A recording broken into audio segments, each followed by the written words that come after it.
So growing up, I remember whenever my parents bought me my very first car. I don't remember discussing a budget with them. I don't think I had a whole lot of say in what the budget would ultimately be.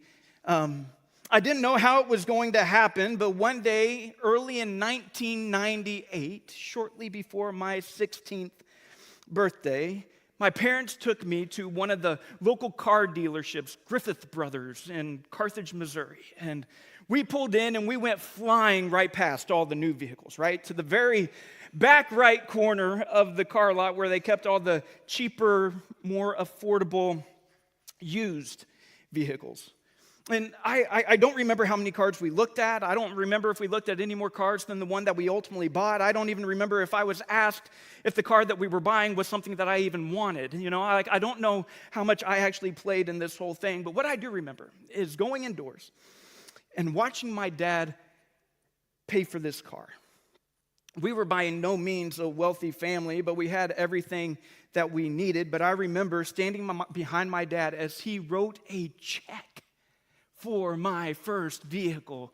It was a 1991 Pontiac Sunbird. Not Sunfire, Sunbird. We have a picture of what it kind of looked like. This isn't I didn't have a license plate that said number one friend on it. So this isn't my car, but this is exactly what my car looked like. The primary difference was here on the passenger side, right above that front headlight, there was a nice deer-sized dent right there on my personal vehicle. But that's what my car was. And I remember staying behind my dad as he's writing this check, and my mind, my pulse was accelerating. My imagination was running wild. I couldn't believe that I was about to have my very own car. It cost all of $1,800. What a deal. But I had never been more convinced that my dad was part of the mafia than whenever he wrote a check for that car. Because how else could you have enough money to just go and do that? But how about you? How about you? Can you think back to a time in your life when you received a gift that just blew your mind? How did you respond? This past week, I looked up all kinds of stories to see how people respond to different gifts. And you know, there's so many stories out there about parents who are surprising their kids with a trip to Disney World or Disneyland or something. And sometimes the kids, they get so excited, they're crying, and they go and they hug mom and dad. They just can't wait to go meet all of their heroes that they've watched in the movies all of their life. But then there's some other kids who, whenever they're told they're going to Disney World or Disneyland, they're like, yeah, I don't know if that's what I want to do. We almost had one of those situations this past summer. But the reason that we almost had this situation was because we woke our 5-year-old up at 4 a.m. and told him, get dressed, you need to hop in the car so we can drive 4 more hours to get to Disney World. And he's like, that doesn't really sound like a whole lot of fun, you know? But there's this one story that I read about to where these parents, they told the kid that he was going to Disney World, and he just broke down and he cried because he didn't want to go to Disney World. He wanted to go to Grandma's house. And all the grandmas, you made the exact noise I was hoping you'd make right there, yeah. Because in his mind, he connected Grandma's house with cookies and cartoons and no bedtime. And Disney World just couldn't compete with that, you know? So he wanted Grandma's house more than he wanted Disney. I read another story about this young boy. From the moment that he could talk, he was asking his parents for a puppy. And so the parents kept saying no, no, no, until a couple of years later on one Christmas morning, they open up the door from their bedroom and out into the living room runs this brand new puppy for this little boy. And he gets so scared that he runs and he hides and he screams behind the couch. In his mind, he didn't realize that puppies were like really, really active and had a lot of energy and that they would run and chase him and nibble on him and lick him. He kind of thought that a puppy was just like this cuddly stuffed animal that might bark or lick you every once in a while. I read a lot of stories. There's all kinds of stories about teens being surprised with their first car. A lot of times the kids are so grateful, and it's a really sweet moment for the family. But one video that seems to pop up every year around the holidays is this clip of this teenager who she's receiving her very first car. And the dad is so excited. He's standing behind her as he videotapes her going to see her very first car. And she opens the door and looks out into the driveway on that Christmas morning, and then she just stops and turns around and looks at her dad and says, "Wait, it's used?" If you ever come across that video, do me a favor. Just go straight to the comments. Like, they are pure gold. People oftentimes are not very gracious towards teenagers who might come off as a tad entitled from time to time. But then on the opposite end of the spectrum, back in the early 2010s, maybe some of you guys remember this, but there was a new shoe company that came out by the name of Tom's. And Tom's, their claim to fame was their one-for-one campaign, meaning that anytime somebody bought a pair of Tom's, that they would give another pair of shoes to somebody living in some sort of underserved village around the world. And part of Tom's initiative was to follow up with these villages, with the kids and the people that they were giving these shoes to, and they would send volunteers there to meet any other needs that they possibly could. But whenever the volunteers would show up in these villages, they found something shocking. They noticed that especially the kids who had never had a pair of shoes, whenever they would receive their new pair of Toms, they would oftentimes just leave them in the box. And they would only wear them if they came across some kind of special occasion, because they believed that the shoes were so beautiful and so valuable that they just didn't want to get them dirty. And so it just makes me wonder, how do we respond when we receive a gift that we did nothing to earn, a gift that we don't deserve? Let me take it a step. How do we respond to the goodness of Jesus that we could never earn and we could never deserve? Today, we're in week 2 of our series called The Week That Changed the World. And leading up to Easter, we're just taking a little bit of time looking at this last week of Jesus' life and some of the events that led up to the crucifixion, ultimately to Jesus' resurrection. And whenever we look at this, we'll barely even scratch the surface of all that's written in the Gospels about this time period in Jesus' life. Whenever you look at the Gospels as a whole, it's pretty clear that the Gospel writers were so excited to get to this part of Jesus' story. Whenever you think about it, think about this. Like, only 2 of the gospel writers really make any mention of the Christmas story, Matthew and Luke. And the Christmas story, it is so important, it is so valuable, it's so beautiful for a host of reasons. But at the same time, Matthew, Mark, and Luke, each of them spend roughly a third of their gospel talking about this last week of Jesus' life, all the way through the events after his resurrection, while John spends nearly half of his gospel talking about the same time period. However, this morning, to get started, I want us to go back about 3 weeks before the last week of Jesus' life. The story is found in John chapter 11, and it's a very well-known story. It's the story of a man by the name of Lazarus. Jesus, he was a close friend of Lazarus and Lazarus' sisters, Mary and Martha.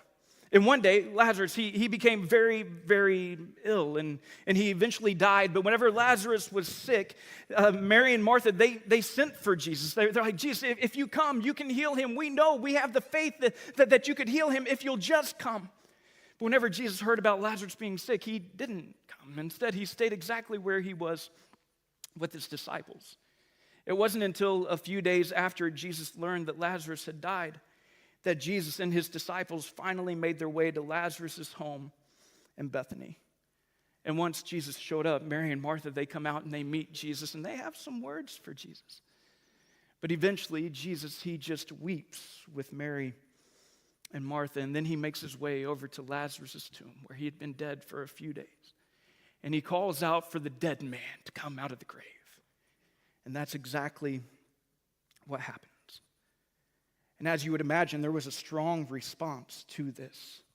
Many people saw what Jesus had done, and they believed that he was the Messiah, and that makes sense. How could you witness something like that and have any other response? Well, many of the religious leaders did have a very different response.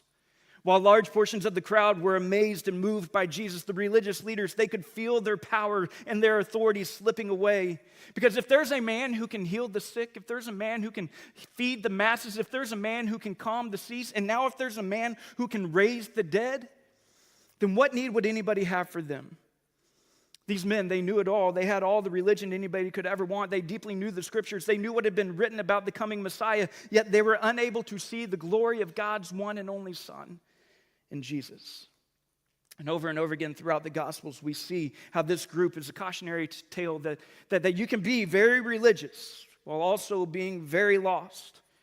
That you can know the scriptures and still be ignorant of truth. That you can say all the right things and even do many of the right things, but still miss Jesus. Because their concern wasn't about whether Jesus was right or good. They were worried about how his actions may impact them and their lives and what they believed they had control on. And man, that's a dangerous road. But it's a road that many of us know. It's a road that we go down whenever our decisions aren't based on what Jesus says is good or right or true. But instead, our decisions are based on what keeps us comfortable, what makes our lives easier. And whenever we do that, we're making the same mistakes as these religious leaders. And so they all gathered together, the religious leaders, the high priest, all these people, the chief priests, the Pharisees, teachers of the law, they all come together and they decide that Jesus must go, that Jesus must die. And now, let's fast forward a few weeks. Let's get back to this week that changed the world, this last week of Jesus' life. And once again, Jesus is in Bethany, where Lazarus was buried. But now, Jesus is in Bethany, in the home of Lazarus, and he's sharing a meal with the once dead man and his sisters, Mary and Martha. In John chapter 12, beginning in verse 1, this is what we read. 6 days before the Passover, Jesus came to Bethany, where Lazarus lived, whom Jesus had raised from the dead. Here, a dinner was given in Jesus' honor. Martha served, which was her nature, while Lazarus was among those reclining at the table with Jesus. What a scene this would have been. This wasn't some kind of secret dinner. This was an opportunity to honor Jesus. Why are they honoring Jesus? Well, look no further than the man who was dead less than a month ago, who's now reclining at the table with him. What a gift this family had received from Jesus. Death had been defeated and Lazarus is alive. How do you respond? To a gift that you did nothing to earn and you certainly don't deserve. Well, this family decided to host a meal to honor Jesus. But Mary, one of Lazarus' sisters, had something even more in mind. Verse 3 says, Then Mary took about a pint of pure nard, an expensive perfume, and she poured it on Jesus' feet and wiped his feet with her hair. And the house was filled with the fragrance of the perfume. There is no way to describe Mary's actions here other than as extravagant and beautiful. And there are so many things that stick out about Mary's actions in this one little verse. The first one would be this, is that the perfume that Mary poured out over Jesus. And the other gospel writers say that it wasn't just his feet that she covered, but it was his entire body, head to toe, that Mary covered with Jesus' body with this perfume. But it was an extremely expensive perfume. It would have been worth roughly an entire year's salary. And then we read that Mary, she wiped Jesus' feet with her hair. And there's two things that I want to point out about that one simple fact. The first one was whenever you would wash somebody's feet, washing another person's feet was literally the lowest of low job that any servant could ever have. It wasn't an honorable job. It wasn't a job that anybody was looking for. However, it was also what Jesus would do here in just a few short days to his disciples. But it was the lowest job for any lowly servant. But Mary, she worshipfully takes that position as she pours this expensive perfume on his feet. Second, we read that Mary, she wiped Jesus' feet with her hair. And to us, this may sound tender or poetic, but to the onlookers in this room, they would have had a very, very different perspective. The Apostle Paul tells us in 1 Corinthians 11 that a woman's hair is her glory. It's to symbolize dignity and beautiful. In other words, Mary takes what represents her honor and she uses it to wipe Jesus' dirty and dusty feet. To anybody who would have been near, this act would have been viewed as scandalous. Jewish women were required to leave their hair bound and also to have their hair covered. They would only let their hair down in the privacy of their own home whenever they were surrounded by nobody other than their own family. They would never, ever, ever let their hair down in public, especially in the presence of men who were not part of their family. But yet that is exactly what Mary does, because she's not focused on her reputation. Mary's focused on honoring Jesus. In a couple of verses, we're going to see where Jesus says that Mary's act was done to prepare his body for burial. Before a body would be buried, it would have been covered in all kinds of ointments and spices. This was like an ancient form of embalmment. And Jesus will say that's exactly what Mary was doing for him. But the thing in verse 3 that sticks out to me the most is the final sentence that's written there. It says, and the house was filled with the fragrance of the perfume. The effects of Mary's act, it would spread through the entire home. And this is what happens, church, whenever we live lives of worship. Everywhere we go, the scent of our love for Jesus changes the atmosphere where we are. This nard or this perfume that Mary would have used, it would have been a bit thicker. It wouldn't have just been a pure liquid. And so the smell from this perfume, it would linger. It would have lingered in the house. And if Mary is covering Jesus from head to toe, it would have lingered in Jesus' hair. It would have lingered in Jesus' beard. Everywhere that Jesus would have gone throughout that last week of his life, the constant reminder of Mary's worship would have gone right along with him. The people in the room, they would have had it like stuck in their nose hairs. So everywhere that they went, they would have continued to smell the love that this woman had, this indescribable gift that she gave, and this scandalous worship that she took part in whenever she gave the very best that she had. However, there are others in the room who had a very different response than Mary. Verse 4 tells us that one of the disciples, Judas Iscariot, and John just loved to always do this, he tells us that Judas is the one who would later betray Jesus. Within a week, he would betray Jesus. He objected. Why wasn't this perfume sold and the money given to the poor? It's worth a year's wages.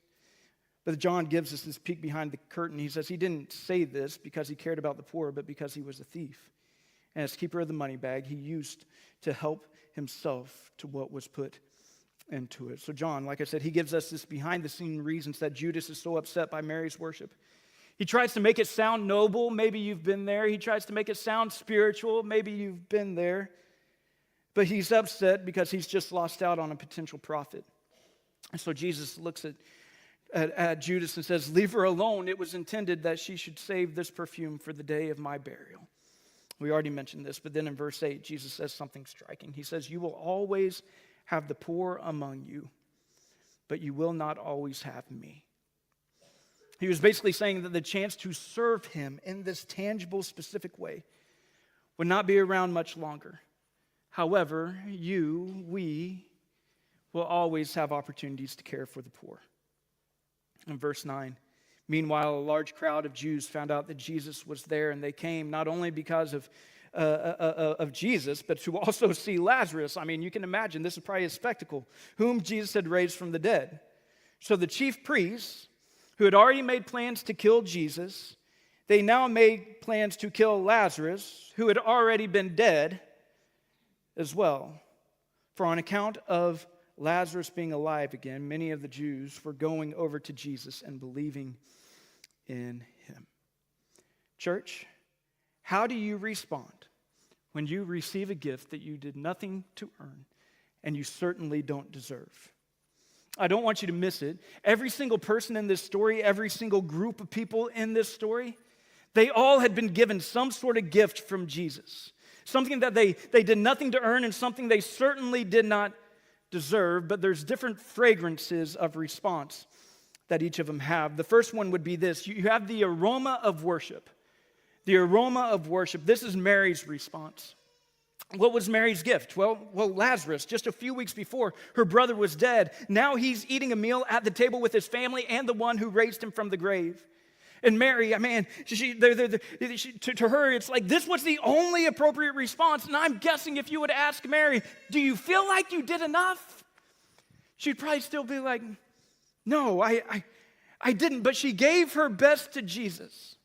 And I wonder what that dinner would have been like. Like, what was the conversation like as that dinner was taking place? When did Mary get up to anoint Jesus? Was there a time in the conversation where it just hit her that a few weeks before that her brother was gone, but now he's here with them? But whatever it was, Mary, she eventually moves because she knows that Jesus is worth giving everything to. She doesn't go and grab the cheap perfume, right? She doesn't go and just dab a little bit of perfume on Jesus' wrist. Instead, she brings out her very best, the most extravagant, the most expensive perfume of the day. And she pours every last drop of it on Jesus from head to toe. It was her way of standing on top of the mountain and shouting, "Listen, listen, Jesus is worth it." And Mary's example should really make us stop and think about what our right response to Jesus should be. If we actually see him for who he is, the all-powerful God who has humbled himself enough to become human and to die a brutal death for the people who have rebelled against him, you and me, how could we not respond with everything that we have? And whenever we start to see how beautiful Jesus really is, that he is the only God who truly satisfies. He is the only God who offers real peace and joy and life to those who come to him. It changes everything about the way that we think about what we give to him. If we really understand who Jesus is, it becomes hard to imagine holding anything back. But not everybody responded in this way. Because we also see the stench of hypocrisy. Mary, she publicly pours out while Judas is secretly taking in. Mary, she fills the room with fragrance. Judas, he fills the room with criticism. What was Judas's gift? I mean, come on, he was one of Jesus' disciples. He was with Jesus. He knew Jesus. He got to walk with Jesus. He got to watch Jesus. He had a front row seat to the perfect one, the most amazing man to ever step foot on this planet. But Judas was a hypocrite. But Judas is also a warning to us. On the surface, Judas, he looked and he sounded like a disciple.